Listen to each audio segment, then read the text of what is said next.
scenes may not be suitable for very young audiences. Parental guidance is recommended. Ang programang ito ay naglalabas ng sensitibong eksena at impormasyon. Striktong patnubay at gabay ng magulang ang kailangan. Kumusta kabayan? Mga dapat abangan ngayon sa Kumusta na ang Pag-ibig Mo. Magandang pagkakataong makapag-ipon, pwede nang simulan. MP2 ating tatalakayin.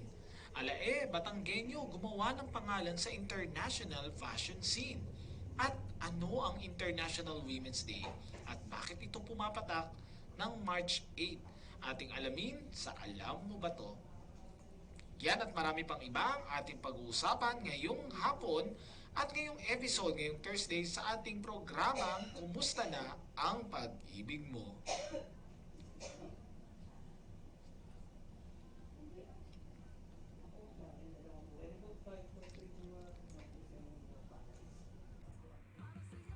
Alright, once again, magandang hapon, magandang umaga, magandang tanghali, magandang gabi. Sa lahat ng taga-subaybay ho natin, anumang time zone kayo, anumang lugar kayo napapabilang or nakapaloob ngayon, ay tsak may mga ngamusta sa inyo. Once again, this is your lingkod, Pag-ibig Erwin David, na tsak na mga ngamusta at maghatid sa inyo ng serbisyo, impormasyon dito sa ating programa kada Huwebes. Ganap na alas 3 ng hapon dito sa Pilipinas. Ito po ang Kumusta na ang Pag-ibig Mo. So kaway-kaway at shoutout tayo sa lahat ng ating mga OFWs, land-based, sea-based, at mga kapamilya po nila na nanonood dito na nais marahil matuto at malaman ang patungkol sa kanilang pag-ibig fund, tamang-tama po itong sinubaybayan niyo po ngayon. Speaking of pagsubaybay, live na live tayo napapanood sa ating official YouTube channel ng Kakampi Online. Ganon din sa ating official FB page ng Kakampi Online ay dyan nyo po natutunghayan at nasusubaybayan itong ating weekly program na Kumusta na ang Pag-ibig Mo.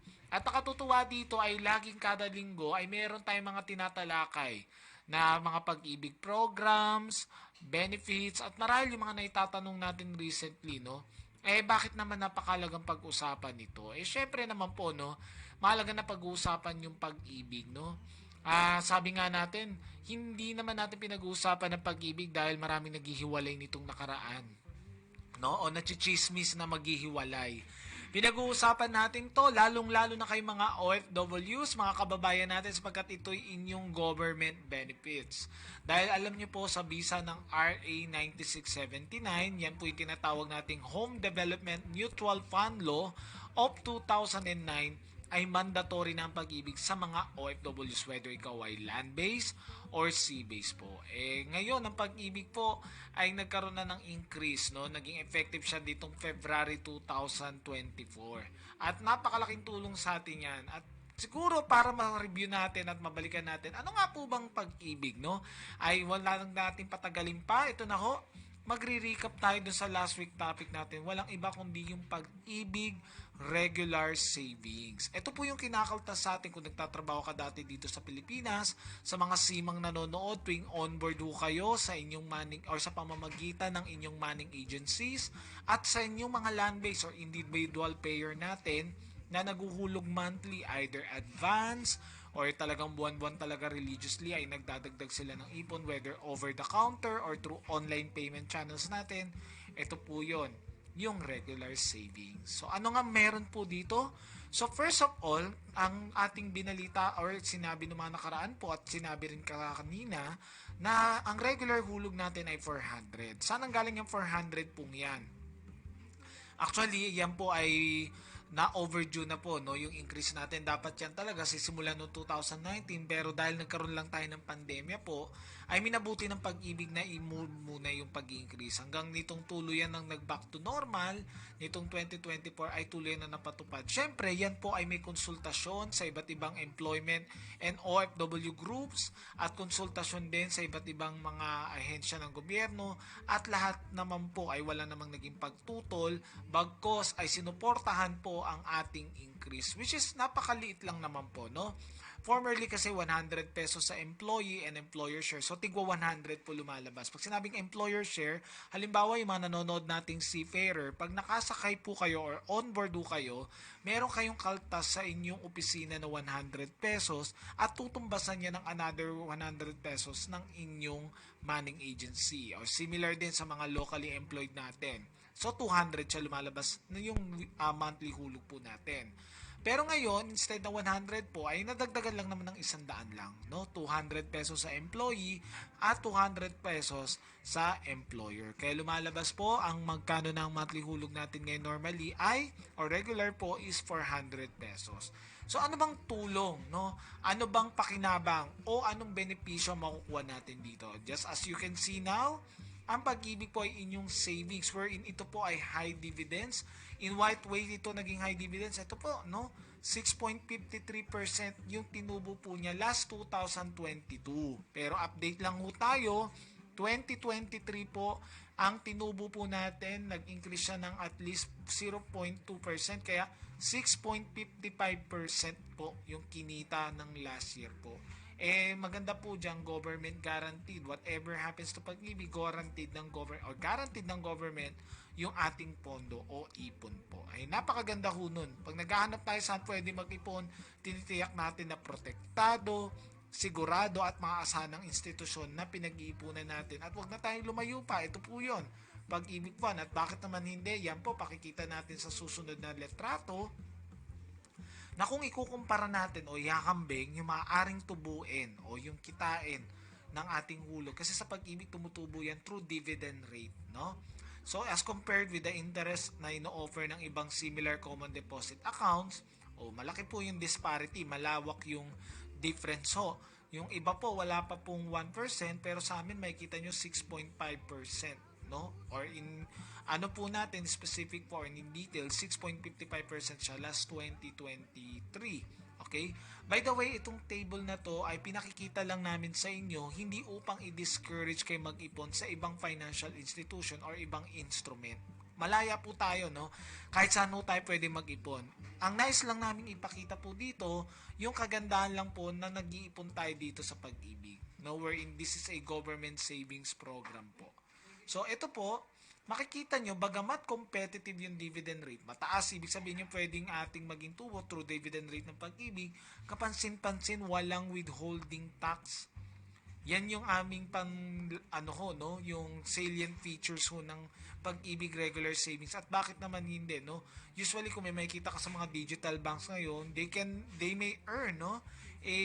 Somehow competitive dividend rate like 3 or 4%, pero may withholding tax, no? But with the Pag-ibig Fund, wala po. Compound din yung ating dividends. At walang minimum deposit. Ibig sabihin, walang maintaining balance ito. Kapag nag-umpisang hulog na kayo sa Pag-ibig, expectedly yearly na yan bibigyan ng tubo. Siyempre, sa next pakita lang po natin. Sa next slide po natin, siyempre, ang pag-iipon ho, ang nangyayari ho, mas mataas ang iniipon nyo, mas malaki ang inihuhulog ninyo, ay siyempre, ang balik niyan sa atin, o kapalit niyan, mas malaki siyempre yung makukuha natin. And of course, the higher the savings, the higher the dividend. So, you as seafarer, or land-based OFW, or individual payer, or ikaw ay miyembro ng Pag-ibig na nanonood nitong ating programa, pwede nyo lakihan yung hulog ninyo. Kung pumapayag yung manning agency ho ninyo, yung employer ninyo, na magpa-deduct kayo ng mas mataas over dun sa regular na 200. Diba? Nabanggit natin kanina, kaya nagiging 400 yung monthly, dahil tig to 200 kayo ng employer. Pwede mo namang gawin. Halimbawa, ma'am, baka naman pwede kong taasan, instead of 200, gawin ko ng deduction sa akin, sagarin ko na ng 500 or 1,000 pesos. Pwede nyo pong gawin po yun, no? And then, may counterpart ka pang 200. Halimbawa, nagpadeda ka ng 500 and then may 200 kang employer share. So, lumalabas 700 pesos monthly, di ba? O mas malaki na yan sa isang taon. And over time po, no? Kapag yan ay naipon, alam niyo po ba, nabanggit na rin natin to ng mga previous episodes, kapag naka 2 years na tayong hulog sa Pag-ibig, anong ginagawa po? Pwede nyo nang gamitin yan para makapag-avail ng loans. Kagaya ho ng housing loan, At syempre yung multi-purpose loan para makita nyo yung impact ng pag-iipon ng mataas or malaki, yan ay makikita nyo pag nag-multi-purpose loan ho kayo. Kasi kung mangailangan kayo bigla, yung multi-purpose loan ay ino-offer yan sa lahat ng active members ng Pag-ibig na may at least 24 months or 2 years na hulog. Given syempre na active yung hulog ninyo or may updated kang hulog sa Pag-ibig. So halimbawa po, nakaipon ka ng 9,600 pesos po, kung ita-times mo yan sa 80%, kasi ang maximum na pwedeng ma-loan is 80%, pwede ka makapag-loan ng nasa 7,000 plus po. At kung halimbawa malaki hulog ninyo, let's say nakaipon ka ng 130,000 sa Pag-ibig, sa tagal mo nang naguhulog or malaki yung inihuhulog niyo plus may dividends pa yon, di pwede ka makapag-loan ng 100,000 plus. So ganun lang po yun. Kaya yan yung advantage kung mas mataas ang hulog natin. Syempre, kung di ka man gumamit ng loan, halimbawa, at nagagawa ka lang na nagdadagdag ka lang ng hulog, nandiyan dyan yung pera nyo. Pero ang maganda dyan, yearly, tumutubo po yan, no? Lumalaki at compound. Kaya yan po, magandang pagkakataon nito. Yan, yung mga kumakambang kumikita pa tayo, hanggat meron tayong pwedeng pagbuhusan ng ating ipon, why not, no? To top up your Pag-ibig savings. Dahil mas malaki ang kontribusyon, mas malaki ang ipon. At syempre, hindi na natin kayo pahirapan pa dahil madali lang maghulog sa Pag-ibig. On our next picture, pwede nyong hulugan yan online. So, yan na po, kitang-kita na ho natin. Go to Virtual Pag-ibig, select Pay Online, and of course, earn higher dividends by topping up your monthly savings. Kung may GCash or Maya app po kayo, gamit lang po yung tamang MID number ninyo, pwede nyong hulugan po doon ang inyong Pag-ibig regular savings. Kung maghuhulog ka ng rin lang, gawin nyo rin po yan to topping up your regular monthly savings po. Pwede tayong mag-advance sa Pag-ibig, inaalaw namin yung pag-a-advance po para hindi na rin kayo pabalik-balik sa inyong app or pabalik-balik kung nag-over the counter ho kayo. Kung mas komportable kayo doon, alin man sa dalawang yun, if allowed kayo mag-advance. Ang hindi lang natin ginagawa is back payment. Pag nalaktawan na yung buwan, ay hindi mo na siya kailangan bayaran pabalik. Hulugan mo lang yung present month onwards. Accumulative naman tayo. But syempre, no, maganda is matuloy-tuloy mo yung hulog ninyo. No? Lalo na kung nakakapag-advance ka, and given na mas mataas yung hulog mo. O kung wari, kaysa sa 400, ginawa mo ng 500. Exactly, yung hulog mo. So, nag-increase ka ng at least 100 pesos. Sumunod na panahon, gusto mo 1,000 na. Pwede ho yun. Walang problema po, ipon po natin ito, no? So, tandaan po natin, the higher the savings, the higher the dividends. At syempre, dahil savings ho ang Pag-ibig, itong regular savings, expectedly na we-withdraw. Kaya nga kung may Pag-ibig, ay meron tayong tinatawag na Pag-igib. It's time to harvest, it's time to withdraw or to claim all our existing Pag-ibig savings. When we say Pag-ibig savings, it composed of yung ating employee share, employer share, and dividends earned. Okay? Kung ikaw ay individual payer, of course, yung share ninyo, yung hulog ninyo, plus the dividend earned. At wala po itong withholding tax. Wala na rin kami sinisingil na iba't ibang charges po dyan, Kaya buong-buo nyo mo ko yung pera nyo, kaya hindi nakakapanghinayang at hindi nakakasawa na mag-ipon at mag-ipon ng mas malaki dito sa Pag-ibig Fund. And with that, kailan ba natin makukuha ang lahat ng hulog natin sa Pag-ibig? Kailan mo yung sinasabi natin mawi-withdraw o maiigib na natin ano man ang naibig natin o yung inipon sa Pag-ibig? First, ay kapag may naipon na tayong total of 20 years, ibig sabihin niya may na-accumulate kayong total of 240 months. Okay, so accumulative ho yun, hindi naman consecutive, kaya wag pong mag-alala, wala pong dapat problemahin kung hindi man tuloy-tuloy ang hulog ninyo. Kung may mga buwan or taon mang lumipas na hindi nyo nahulugan, okay lang yan. Basta from the beginning up to present, kung may na-accumulate tayong total of 240 months, pwede nang makuha lahat ng hulog sa Pag-ibig Fund, including the dividends earned without withholding tax.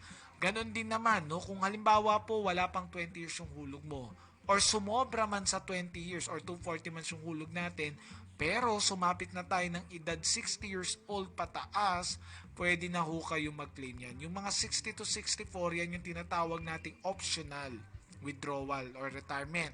Pero yung mandatory retirement po natin, once we reach the age of 65 years old. Pag 65 na po, kahit gusto magtuloy o hindi, talagang withdrawin na po natin kasi mandatory retirement na po yan. Okay? Ngayon, kung sakaling permanent resident ka na sa ibang bansa, Okay? Kapag resident na po tayo ng ibang bansa bilang patunay na residente na nga tayo permanently sa ibang bansa, ay magpapakita lang tayo ng at least original immigrant visa natin. So with that, kahit wala ka pang 60 years old or wala ka pang 20 years na hulog, yun ay grounds na rin para makuha na natin lahat ng hulog dito sa Pag-ibig Fund. Similar din po kung may mga hindi inaasahan o kagustuhang pangyayari sa buhay. Ano-ano po itong mga to? Kung halimbawa yung miyembro ay nagkaroon ng malubhang karamdaman at ito ay magdudulot upang hindi na siya maging fit to work forever, o di kaya yung kanyang licensed physician dito sa atin sa Pilipinas ay dineclare na siya as total or permanently disabled or insane, o worst case scenario na mayapa yung miyembro. Sa ganyang pagkakataon, syempre pwede niya makuha lahat ng hulog niya dito sa Pag-ibig. Pero kung dumating sa pagkakataon na hindi niya na kaya, no? Na hindi niya na kayang tumayo, no? Let's say, wala na siya kakayanan para kumilos o tumayo. Lalo naman po kung patay na, di po ba? Mahirap naman po kung may patay pang babangon. Syempre po, yung kanyang legal heirs yung pwedeng kumuha. Sino-sino po yan? Kapag single po tayo, yung ating pong magulang at kapatid. Okay? So, magulang at kapatid, o kaya kung may legal age kang anak, pwede. Pero kung sakali lang po na live-in partner pa lang, or boyfriend or girlfriend, hindi pa po yan pasok. Totoo naman, di ba? Wala kasi tayong panghawakang papeles. Alam naman din natin, no, na kailangan talaga ay meron tayong konkretong ebidensya, kaya dapat po kasal. But if ever nakasal po tayo, syempre po, yung ating una at legal na asawa at mga anak po, sila po yung mga pwedeng mag-claim on behalf of member kung sakaling hindi na siya available, or let's say, yun nga, deceased na, no, na mayapa na yung member po. Okay? Kaya yun lamang po. Maganda po yan na pagkakataon na habang tayo nagtatrabaho, no, hindi nyo namamalayan, over the years lumalago yung pera natin, walang withholding tax, at pag nangailangan bigla, magagamit pa natin yan para makapag-avail ng multi-purpose loan, or pag panahon ng kalamidad at na-declare yung ating kinatitiran sa Pilipinas as under state of calamity ng NDRMMC, ay pwede po sa calamity loan. Kaya wag na po magatubili yung mga kababayan nating nasa ibang bansa, no? Kayo man ay nasa Middle East, Asia, anumang Amerika man yan, Europa, Africa, at saang kontinente man kayo napapabilang, ay pwedeng maghulog sa Pag-ibig Fund. Gawang-gawa naman po, no? Nandiyan naman po yung ating online channel, so yung True Virtual Pag-ibig, yung ating sa Pilipinas, True Visa or Mastercard na credit, ay sa atin sa Pilipinas, GCash or Paymaya, yan pong online, may Visa or Mastercard na credit card, pwede po. At syempre po, no, ay pwede nyo i-advance yan para hindi na tayo mag-abala pa na maghulog sa mga susunod na buwan po. So, sa mga kababayan natin, shout out po sa inyo if you're watching right now. Sige po, no, type nyo yung comment dyan sa ating Facebook Live, no. I-type nyo, baka may mga tanong kayo ngayon habang naka-live tayo. Pwede nyo pong ibato po sa amin para masagot na rin natin ng live. At the same time, ay ready naman po ang mga Pag-ibig branches na maghatid sa inyo ng tinatawag natin brand ng lingkod Pag-ibig para sa inyong mga agarang tanong at pangangailangan patungkol po sa inyong Pag-ibig benefits. So huwag magatubili, tayo po'y maghulog, magdagdag ng ipon or taasan ng ating ipon sapagkat tayo ang aani niyan balang araw, sapagkat sa Pag-ibig ang pinaghirapan ay may katuparan, and we are here to serve our members. So that is our quick recap, no, sa ating regular savings po. Actually parang diniscuss din natin uli, pero maganda to, nare-review tayo, no, para sa ganon ay mas naiintindihan at nalalaman natin. So sa tingin ko ay kung nagustuhan nyo tong Pag-ibig regular savings, kasi nga bakit di natin magugustuhan, tingnan nyo nga po, yan po ay may competitive dividend rate, compound yung dividends niya, at walang withholding tax. Pero magugustuhan nyo pong pangalawang savings program ng Pag-ibig na binanggit natin kanina. Ito yung magandang pagkakataon na makapag-ipon tayo. Biruin nyo, meron na kayong isang alkansya sa Pag-ibig na pwede nyo ma-withdraw after 20 years or may 60 years old. Ito yung regular savings. Meron kaming voluntary savings program na pwede nyo makuha within 5 years. Okay, 5 taon lamang po ito para tumaiyahalin tulad ninyo sa mga time deposit sa bangko wherein nakalock in 5 years yung pera natin, pero sulit ang pag-aantay natin sapagkat on that 5 years kumikita po yan at mawi-withdraw niya yan ng walang withholding tax upon na nag-mature na siya into the 5th year ng ating account. At ano nga po ba ito? Hindi na natin patatagalin pa. Ang next nating pag-uusapan, yung topic natin para sa episode na to, ang MP2 or Modified Pag-ibig 2. The more you save, the more you earn. So itong MP2, napakadali lang tandaan yan, no? Kung nauuso sa mga audio and audiovisual format, yung salitang MP3, MP4, no, sa mga lasenggo sa tabi-tabi daw, no, MP Lite.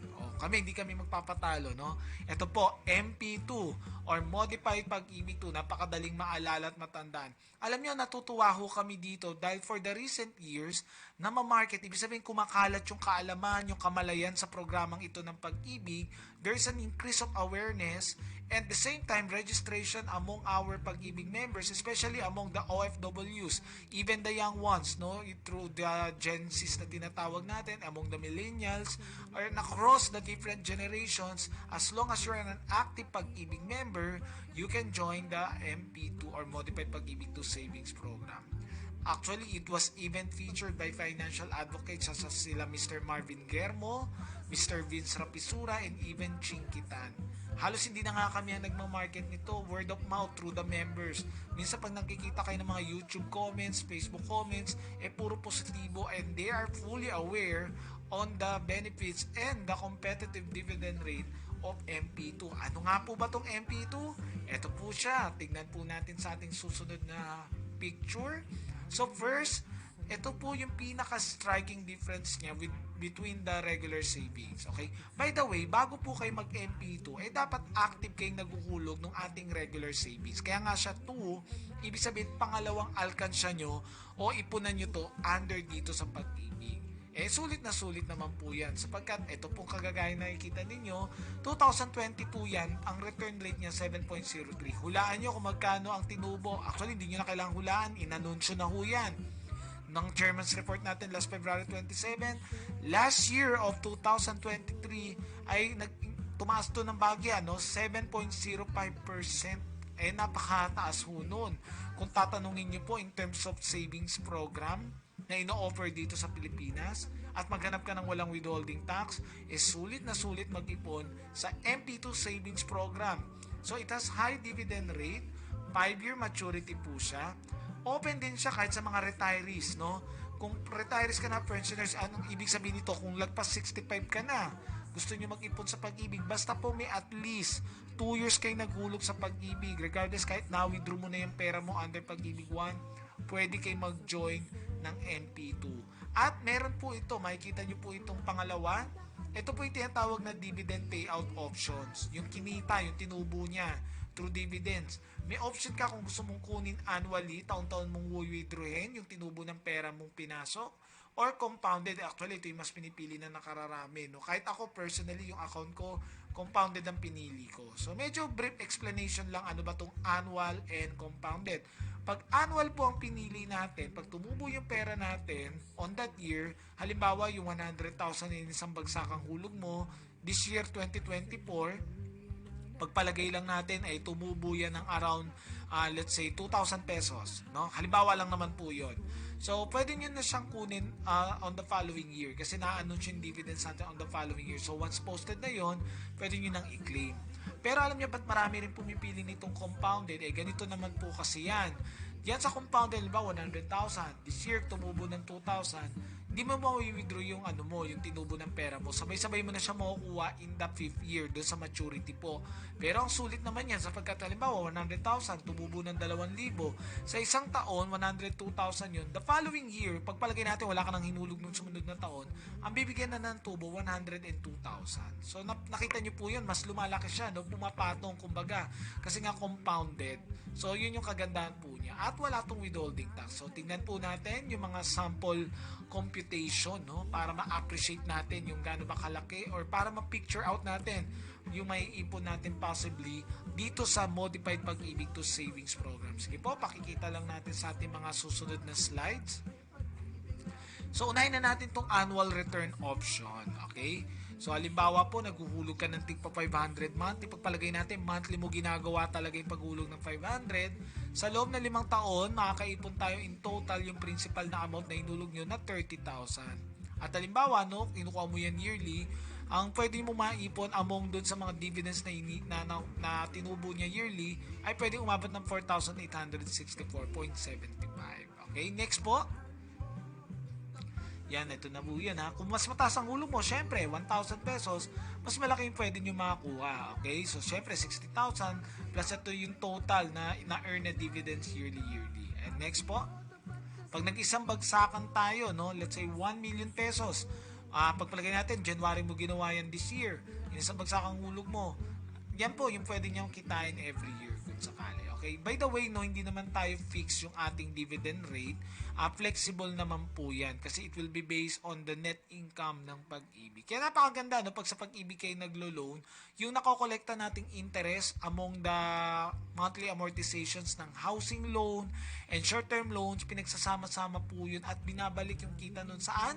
Sa mga members. Ang taas nga ng inapprove ng ating board, 97%, no? More than 97% yung inapprove nila na allocation ng net income ng Pag-ibig para sa dividend rate. Kaya sulit na sulit, no, na mag-apply ng mga Pag-ibig programs, such katulad nito, yung MP2. By the way, yung MP2 ay savings program lamang ito. Dito katulad ng Pag-ibig 1 na pwede nyo gamitin sa mga loan applications. Tanging ang pwede lang natin gawin, gamitin pala, no, sa loan application for eligibility, at the same time for immediate cash needs, ito yung regular savings po. So, back with the MP2, sample computation po, on how does our money grows. Dahil ako, personally, member ako ng MP2. Sige po, next picture po.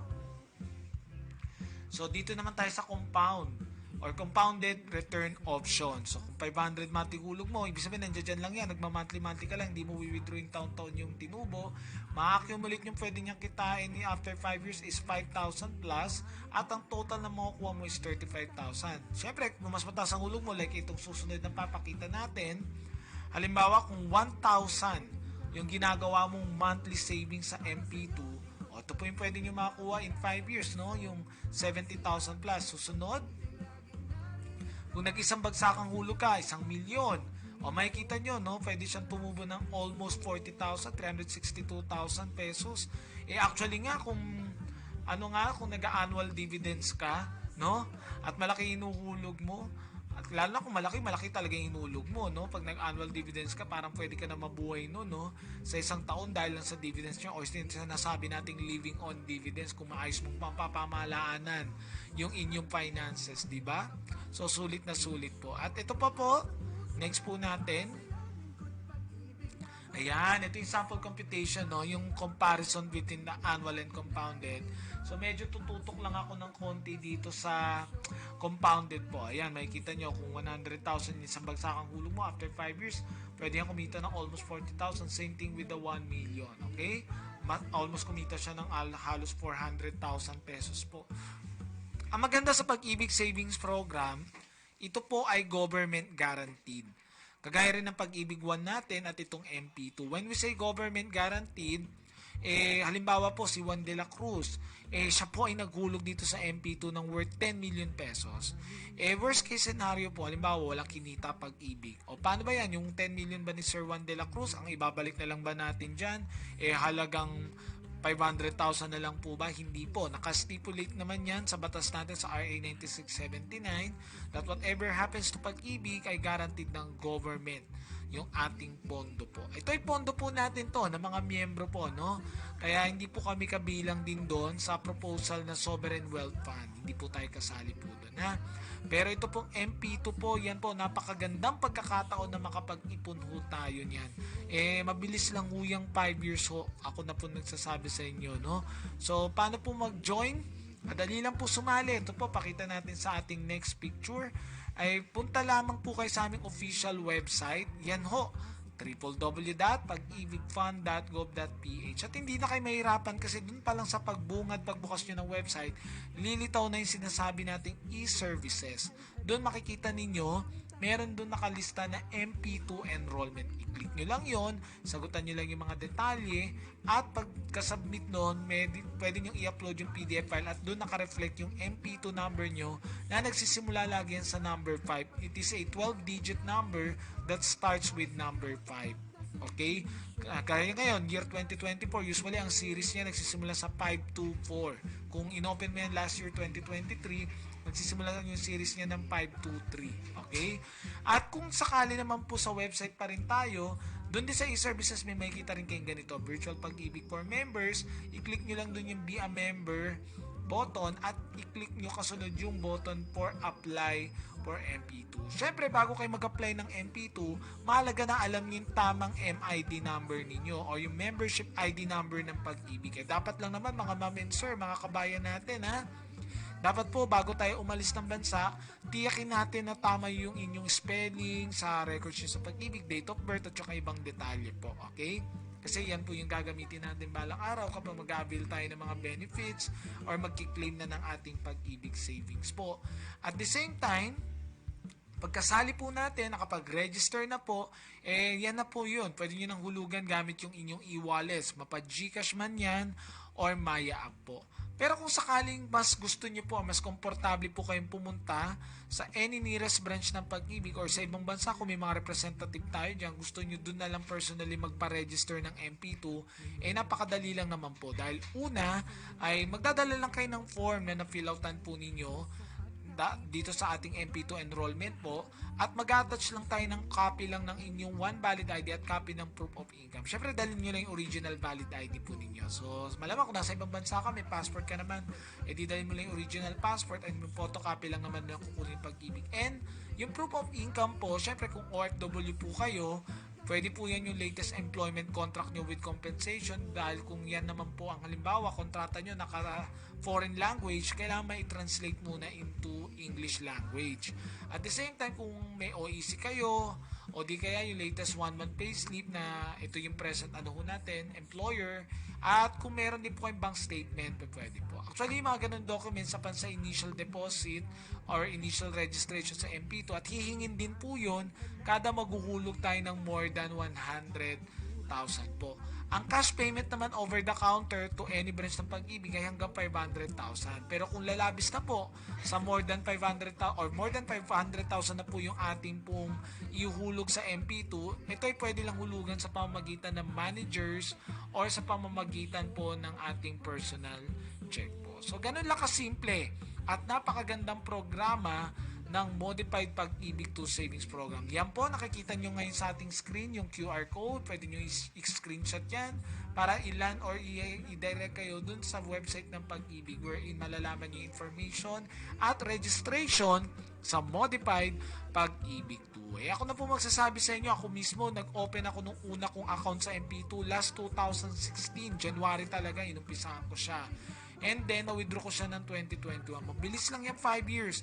Maganda yun, hindi lumipas yung 5 years, wala tayong naipon. Pag after 5 years, ganun pa rin, walang ipon. Unlike kung nagsimula ka na mag-ipon ngayon, yan ay pinunlaan mo na after ng ilang panahon, tutubo yan at ma-harvest mo na, maaani mo na yung pinaghirapan mong ipon. Yan, pwede mo gamitin yan para makapag-start ng panibagong or maliit na negosyo. O di kaya ay gamitin sa pag-aaral ng anak na magkukuleyo na pala after 5 years. O kung balak mo magpakasal, no?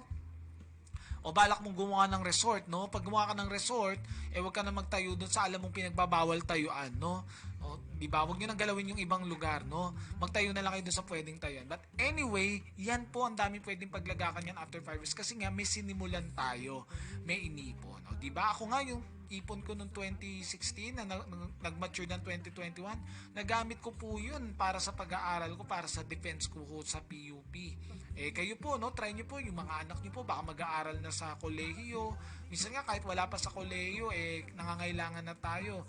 Yan po, maganda nyo nang gamitin ho ito, no? At allow dito ang multiple accounts. Siyempre, pag multiple accounts, hindi natin nagpapangalan halimbawa sa anak mo or sa ano. Yan po ay nakapangalan pa rin doon sa mismong member. Wala namang problema pag multiple accounts. Ang mahalaga po, updated lang ho yung hulog pa rin natin under regular savings. Mabilis lang yung 5 years, no? Ako nga, yung MP2 ko, 2021, nag-matured na, na-withdraw ko na lahat-lahat. Yung palabas ni Coco Martin na ang probinsyano, hindi pa rin matapos-tapos ng panahon yun. Di ba, nauna pa yung MP2 ko? Try nyo ho ngayon, no? Pag naghulog kayo ng MP2 ngayong taong ito, baka mauna pang mag-mature yung MP2 ninyo bago matapos yung Batang Quiapo o bago matapos yung Abot Kamay na Pangarap, no? Biro lang po yun, no? Baka mauna nyo pang matapos yung manga ng One Piece, no? But anyway, sa mga kababayan natin, mga kakumustahan na nanonood po mapa-online man yan o YouTube channel, nakikita nyo na po ngayon to, kung natutunan nyo na po, i-like and share nyo lang po itong video na to. At syempre, mas maganda ko na ho kayo register at maghulog na sa MP2. At syempre, bago yun, i-update yung ating Pag-ibig regular savings. Pwede namang sabay na gawin po yan. So by this time, now that we learn that Pag-ibig Fund is a savings program for both regular savings and MP2 na parehas po may competitive dividend rate, government guaranteed at walang withholding tax. Okay? So yan po ang ating tinalakay na topic ngayon at magbabalik tayo pagkalipas lang ng ilang paalala para sa balitang OFW. Alamin natin sino nga ba itong Batanggenyo fashion designer ang kinikilala ngayon sa ibang bansa. At ngayong Marso, nagdidiwang tayo ng International Women's Month at noong nakarang March 8 ay International Women's Day. Alamin natin ang kasaysayan sa likod ng selebrasyong ito. So muli ay dadako lang tayo at panoorin lang ilang mahalagang paalala at magbabalik tayo dito sa programa natin, Kumusta na ang Pag-ibig Mo? Don't go away and we will be right back.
Nagsimula sa isang pangarap. Ako na po, ma'am. Ika'y tutulungang ibahin ang buhay na nakasanayan. Naka 24 months ka na sa May pag-ibig. panghulog na ako sa motor.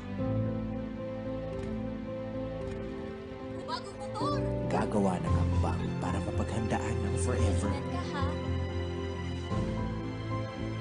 At harapin ang bukas ng may maaasahan. Simulan mo na ang forever mo ngayon. Fund your forever with Pag-ibig Fund.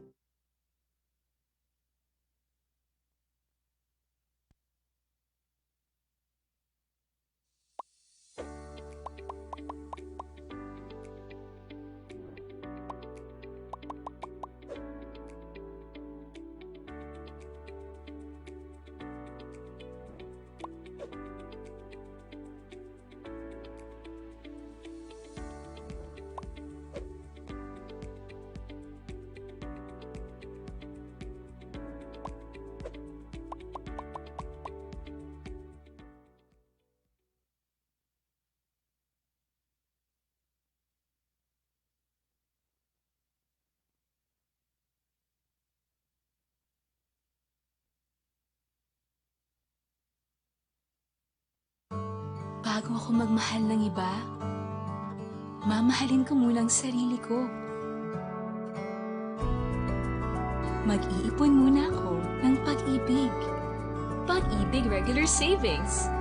Earn 25 times more sa contributions mo. Ang contributions mo, ipon mo. Mas malaking contribution, mas malaking ipon. I'm worth it. I deserve pag-ibig.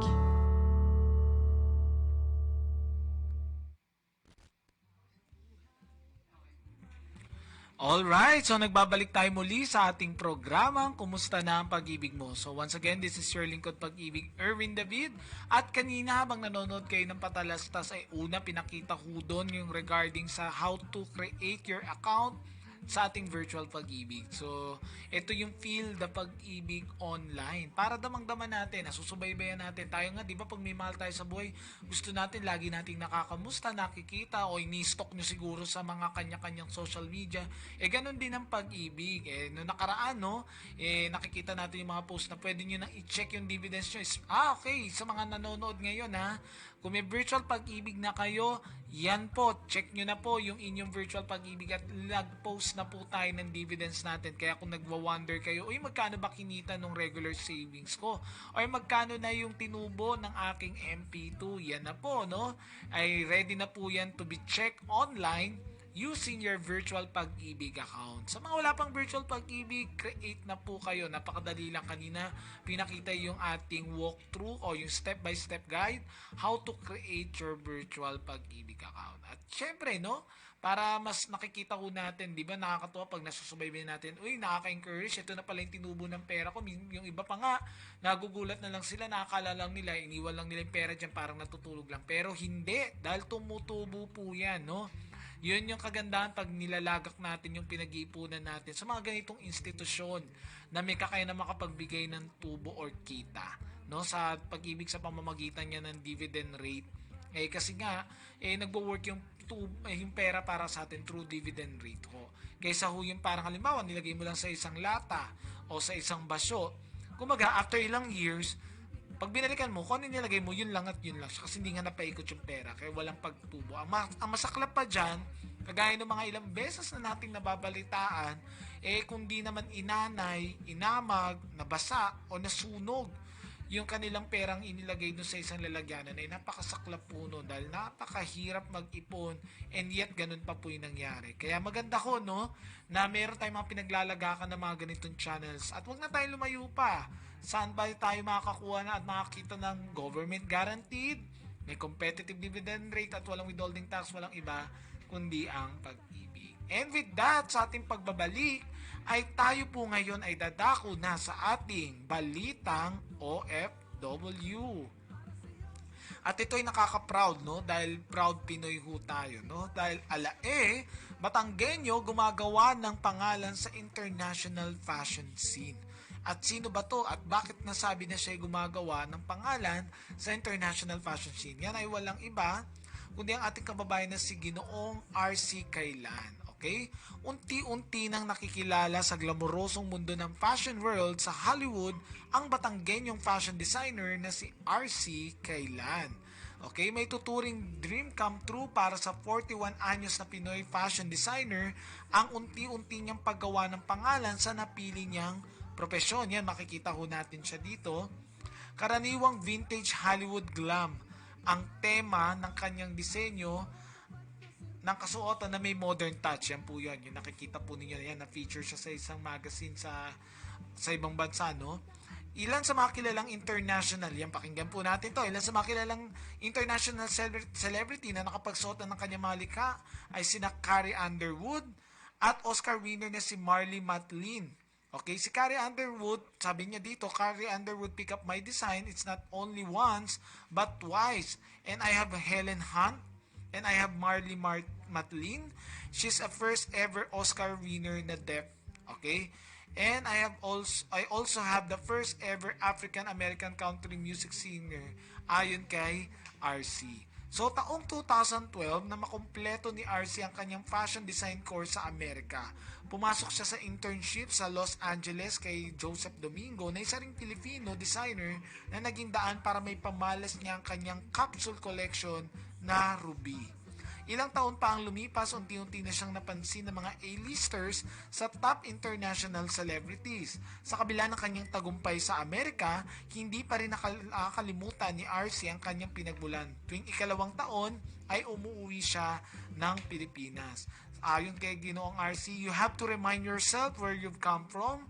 You have to keep your feet on the ground. But as a Filipino, I always believe that Filipinos are very talented and we are resilient. Sabi ni Kailan sa panayam niya sa GMA Regional TV.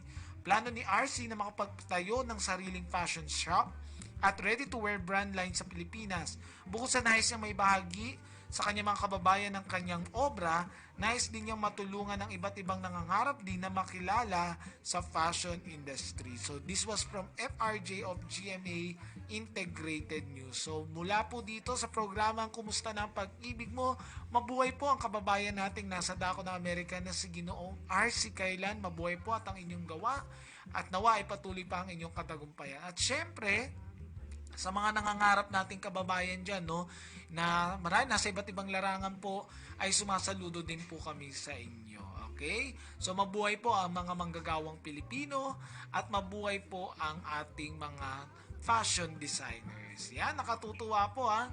Baka yung iba ho sa inyo ay may ganyan ding pangarap o may ganyan ding ambisyon na maging fashion designer kagaya ni RC, pwede po ninyo yan to pa rin. No? Maganda sa kanya is nag-aral po siya.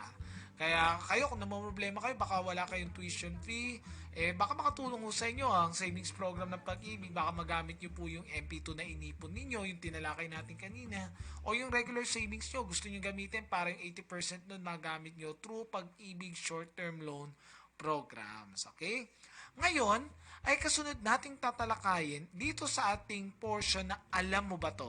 Okay, marahil yung iba sa inyo naririnig lang ito o nababasang napapaskil sa mga government offices. Ano nga itong International Women's Day? At bakit ito pumapatak ng March 8? Ano ba ang kasaysayan sa likod ng selebrasyon para sa empowerment at pagprotekta sa karapatan ng mga kababaihan? So ito po yon ating alamin dito sa Alam Mo Ba To? Okay? So, ang Marso ay minarkahan ng buwan ng kasaysayan ng kababaihan.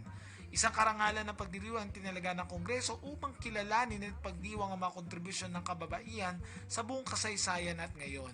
Para sa kaalaman po ninyo, ito po ang tema natin, no? 2024 National Women's Month, Lipunang Patas sa Bagong Pilipinas. Kakayahan ng kababaihan, patutunayan. Okay? At sa katunayan, speaking of patutunayan, bukas po, sa aming pong tanggapan, sa aming opisina sa Ayala Malls, Manila Bay, ito po ay pinasinayanan o ang nag-organisa po nito yung PAMWA, no? Isang po yung grupo po yun ng mga OFW advocates wherein isa-celebrate po ang Women's Month. At napakaganda po ng tema po nila, no? Count Her In. Okay? Regarding mo ito sa progresibo, no? Yung pag-encourage sa mga kababaihan, yung empowerment po, no? So, yan po yan sa Pag-ibig. So, we believe that we gender equality inclusive society. Itong poster na to ay hinagip lang natin or kinuha natin mula sa Pampanga State Agricultural University as they join the celebration of the 2024 National Women's Month. Pero ito po yung tema para sa taong ito regarding sa Women's Month, Lipunang Patas sa Bagong Pilipinas. So doon nagsimula yun, no, na inaprubahan to ng Senado. Actually sa ibang bansa to, no, sa ibang sa Amerika particular, no, sa United States. Kabilang sa mga kaganapang nagpaparangal sa kababaihan sa kanilang kinahinat ng paglaban sa visibility at pagkapantay-pantay ay ang pagdaigdigang araw ng kababaihan na pumatak ng March 8 na pinagdidiwang sa buong mundo na may marcha at demonstrasyon. So narito ang dapat malaman sa Women's Month History at International Women's Day. Una, kailan ang Women's History Month? Okay? Nagaganap ang buwan ng kasaysayan ng kababaihan mula March 1 hanggang March 31, buong buwan. Gayunpaman, hindi ito nagsimula bilang isang buwang pagdiriwang. Okay? So hindi siya talaga nagsimula as a month-long celebration because ay recently lang siya na-develop na maging month-long celebration yung Women's Month.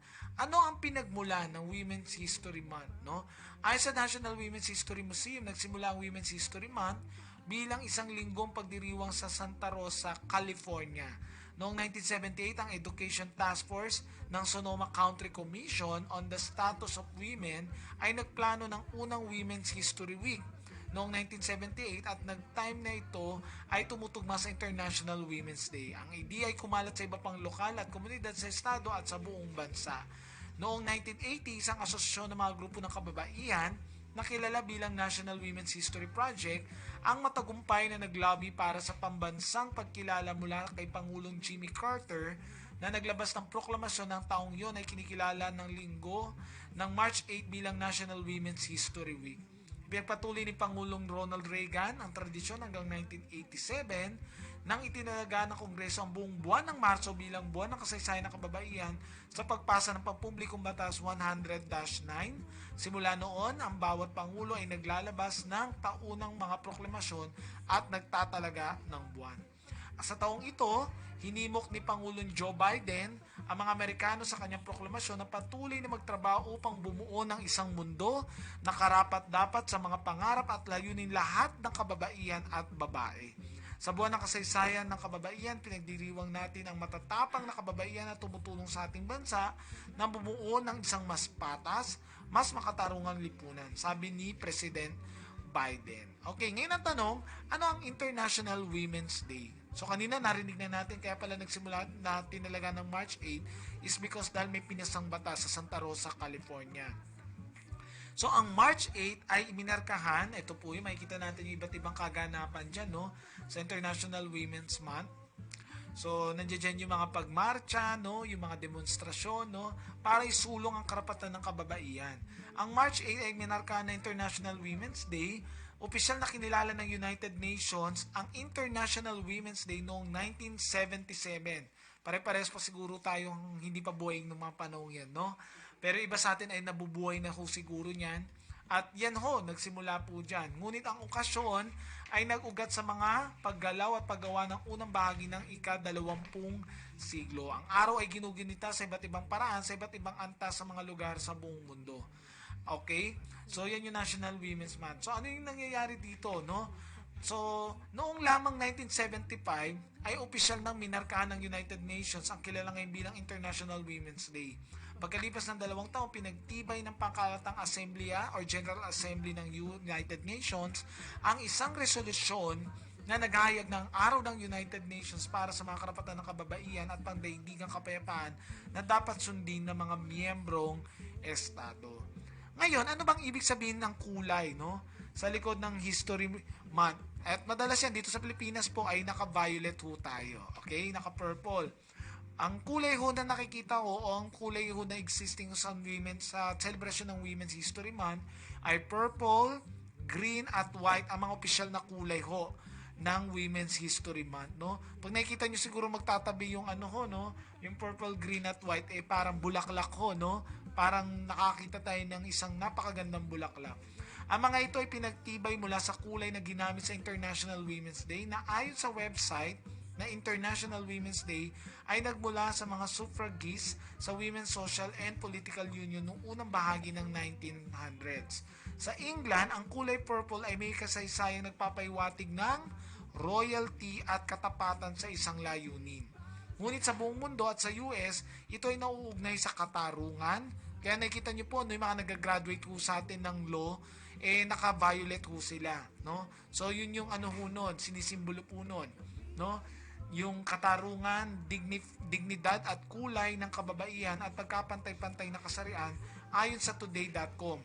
Eh ngayon, yung berde naman ay sumisimbolo ng pag-asa at bagong simula at na bumabalik sa tagsibol at pag-usbong ng kalikasan. Habang yung color white, yung puti, ay kumakatawan sa kadalisayan or purity, no? So, yung berde sumisimbolo sa pag-asa dahil parang spring, no? Magkakaroon uli ng pagsibol at pag-asa, no? At purity naman ang white. So paano ba ginaganap po ito, no? Yung iba ginaganap siya bilang pambansang holiday, yung iba ay nagkakaroon ng ng partisipasyon, no? Sa pamamagitan man po ito ng mga demonstrasyon, sa pagsusulong ng karapatan at pagbibigay ng additional na benepisyo sa mga kababaihan.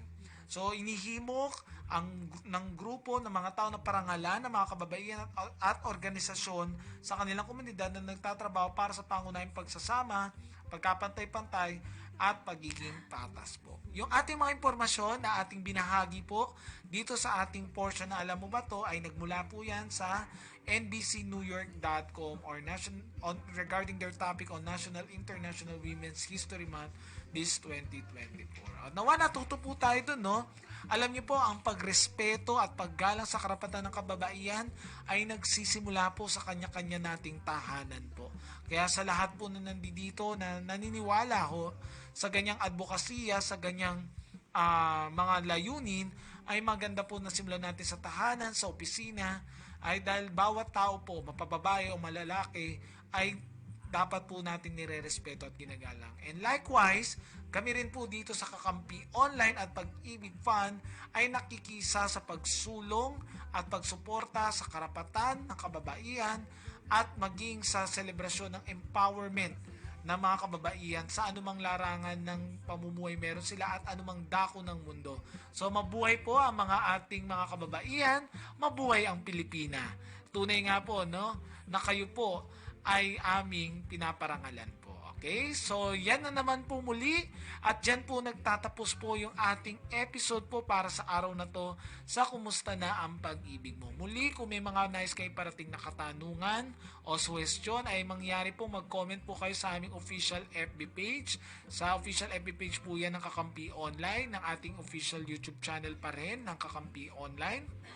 At syempre, we encourage our Pag-ibig members, our viewers, no, and subscribers ng Kakampi na kayo po, kung wala pa po kayong membership, to enroll and to register online as well as to create your virtual Pag-ibig account. At syempre, no, bilang miyembro tayo ng Pag-ibig, para mas maganda po yung benefits natin, huhulugan po natin yan at dadagdagan din po at the same time. Okay? So, napakaganda po ng ating talakayan patungkol po sa Pag-ibig benefits as your regular savings at yung ating MP2. Sa mga susunod na araw at susunod na episode ay marami pa tayong mga tatalakayin at ibabahagi mga impormasyon patungkol sa mga benepisyo at programa ng inyong Pag-ibig Fund. Muli po, ito po ang inyong lingkod Pag-ibig Erwin David na nagsasabi sa pag-ibig, ang pinaghirapan ay may katuparan. Ingat po tayo, no? At maganda pong patuloy tayong mag-ipon. Kaya bago mag-iPhone, tayo muna ay mag-ipon. At maganda po, no, na yung ganyang kaugalian, yung ganyang pong gawi ay may pasa din natin sa mga susunod na henerasyon. Kaya ngayon pa lang, umpisahan na po natin. Nakatutuwa, malalaman ng anak mo na nakapagtapos siya o nakapagpakasal kayo, nakapagtayo ng negosyo. Dahil ikaw ay nag-ipon, gamit-gamit ang inyong pag-ibig po. So muli, kita tayo sa mga susunod nating episode. At ito po muli si Erwin David at sa ngalan po, no, ng bumubuo ng Kakampi Online, nagpapasalamat din po tayo sa ating technical assistant here, si Sir RV, and to Ma'am Fenico Demos. Muli, kita-kita tayo next week. Maraming salamat at ingat po tayong lahat.